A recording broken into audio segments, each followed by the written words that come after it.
What's up, everyone? Marc Lobliner, TigerFitness.com, CEO, MTS Nutrition.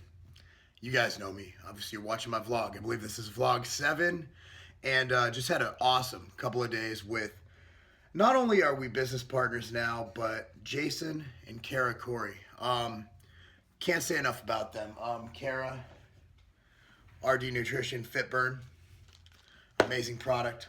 One of the best on the market. We'll have a tutorial about what's in it. I encourage you to look at it.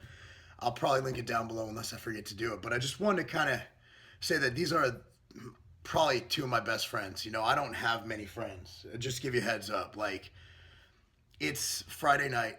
We had our little Christmas party. It was very quaint. Just employees. You know, we did a little gift exchange. I did my work all day with Kara and Jason, and now I'm in my office alone. I spend a lot of time in solitude, just completely alone. And that's how I've always been my whole life. A lot of people see me very social, public speaker and all that stuff. But at the end of the day, I've been married to my job for a long time. And, you know, that's something I do. And it's good to have friends. And a lot of reason I don't have a lot of friends is because, you know, I have two things in life that I really care about. That's my life. Well, you know, hopefully, let's just say that for the last few years, that's all I've had. And that's my children and my work. And, you know, family and work are two things that are extremely important to me. And, you know, it's been kind of, you know, it's what I do. You know, I go to IHOP alone. I bring my computer. Every restaurant, if you go with me in town, they know who I am. They know what I order. You know, I go to the same spots, and that's who I am. And I'm a pretty simple guy. You know, I'm not as complex as YouTube makes me to be. I'm a nerd. My computer's right here. I'll probably be up working till 3 a.m. and I'll be up at 6 a.m. and doing what I need to do. So, you know, that's who I am. So a lot of you guys might not know that, but I'm a pretty easy guy, pretty simple guy. But nonetheless, Karen and Jason came in. We filmed some epic footage, did epic cooking videos, did some epic training tutorials, not just us training, like here's Marc and Karen training back. No, we did some epic things that are going to help you reach your goals. I'm really excited about that. Also did a how to, you know, basically an all-encompassing video on what is in RD Nutrition Fit Burn. So that was really exciting. So, yeah, just a great day. You know, a great week altogether. Got a lot done. A lot of things are going on.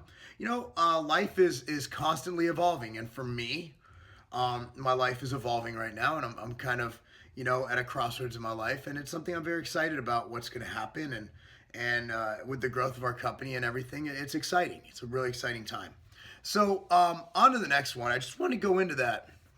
I was having this conversation with Kara and with Jason, and I've had this conversation about men and the death of the man in society, and the death of the gentleman in society, and the death of the alpha male in society. I know people say, well, if you claim you're alpha, you're not really alpha. And I'm going to just say, shut the fuck up. An alpha male to me is probably not what the current generation sees as an alpha male. An alpha male isn't someone who puffs out his chest and fights somebody at the club. That's not an alpha male. An alpha male is someone who respects others. An alpha male is someone who understands chivalry. An alpha male is someone who takes care of his shit. An alpha male is someone who, when faced with adversity, he meets it head on and beats the shit out of it. An alpha male does not need to be someone who could fight. It does not need to be someone who even lifts. An alpha male is someone who understands his role as a male in society. And I am one who believes that females can do everything males can do. There can be a female president. Just in my opinion, Hillary wasn't the one. Okay, females make amazing CEOs. Females are just as good, if not better than males at a lot of things. Yes, I said it, and I'm an alpha male saying that, okay? I believe that women are special. I believe that women are amazing. I believe that women should be cherished, and I believe as a male, we have our role in society. And I do also believe that while the woman can make a lot of money, and if you're not a stay-at-home dad, I believe men should have a fucking job. And I believe a man should provide for his family and provide for his woman. And that's what I'll always believe. And if that makes me a chauvinist, that's fine. The feminist movement in the 60s and 70s, I don't know if it was good or bad, and it did some good things, I will admit, but it also minimized the male. And I do believe now males are conditioned to be pieces of shit. You know, whatever happened, you know, not to go into specifics, but you realize I've been told by girls that men don't open doors for them, that men don't pay for their dinner, that men don't treat them with respect. And I understand there could be situations where you might not like a person, that's fine. But if you're dating or you love or you claim to love this person, shouldn't you be doing that? And that's something I believe is falling off with the current generation of males. And I'm not just saying this by hearsay. I'm saying this because I've been told by a ton of people this goes on. And that's something that isn't acceptable. A man has certain roles in society, okay? And the number one role is to be respectful and treat women with what I call chivalry. Open doors, treat them with respect, help them cross the road, shit like that.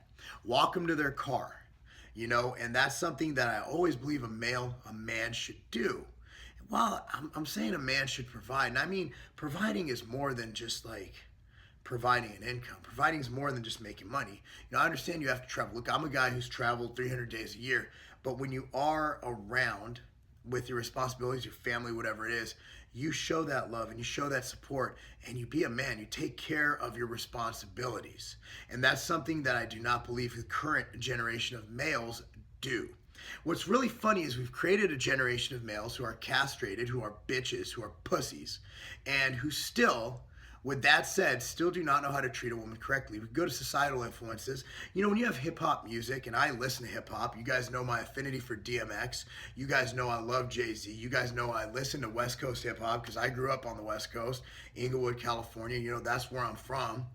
But if you go throughout and your entire life you're listening to music that's indoctrinating you that all women are bitches and hoes, and these women are hearing the same thing growing up, that women are bitches and hoes, it conditions people that that is normal thought and that's okay. And that's not fucking okay. That is not okay in the least bit. That is not 1% okay. Okay? Men need to be fucking men. And I do not believe that men should, you know, succumb to being beta or succumb to being castrated. And I do think people have roles in society. Obviously, everybody can't be like me, a type A aggro CEO mentality, because we'd all fucking fight all the time. I understand there needs to be people with different type A, type B, different personalities who get things done. You need complementary personalities to your authoritative personalities. However, I believe that as a man, whether you are a 9-to-5 person or whether you are an aggressive CEO, I believe that as a man, there are certain roles in society you should upkeep. And men need to be fucking men again. They need to grab their fucking balls and they need to fucking stand with pride. They need to use that pride to not only elevate themselves, but to also show love and also be a man to those in their life and those they come in contact with. Because that's a true fucking man. A true man is not someone who disrespects women. A true man is not a player. A true man is not someone who goes out and just mistreats women or calls them bitches and calls them hoes. Sure, you know what? If it's your thing, sleep around. You can still be a man. You can still sleep around. But you know what? At the end of the day, you need to know your role in society. And your role is to be a man, okay? Your role is to take care of your shit. And when shit does come up, and if you need to face adversity, you face it head on, like a man. That's about it. Enough about that. That's my daily thought for the day.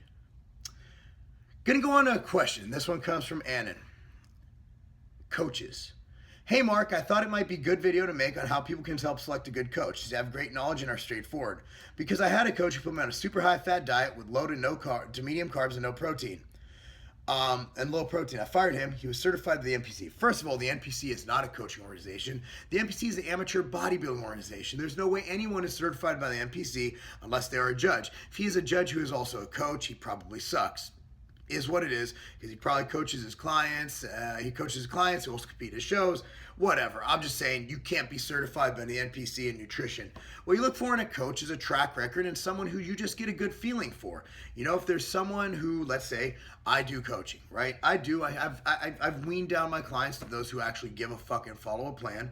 But you know, if you go and you see me, you hear my personality, you think you can match me, you know that I'm gonna fucking tell you if you fucked up, and I'm gonna tell you straight up if you look like shit.